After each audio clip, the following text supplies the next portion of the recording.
Angels have charge over us. He is my refuge. Psalm chapter 91 verse 2.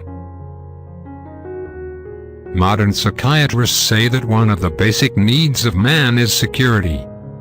In the 91st Psalm we are assured that in God we have the greatest of security. There shall no evil befall thee, neither shall any plague come nigh thy dwelling. For he shall give his angels charge over thee, to keep thee in all thy ways. If you read and reread this beautiful psalm, you will discover that in him we have a permanent abode and residence, and that all of the comfort, security, and affection which the human heart craves is found in him. Perhaps no visible angels will appear in your life and mine, but God's promise of security is nonetheless real and certain. Those who live in the realm of God have genuine safety and security. Prayer for the day. Wherever I go this day, you and your angels will be with me.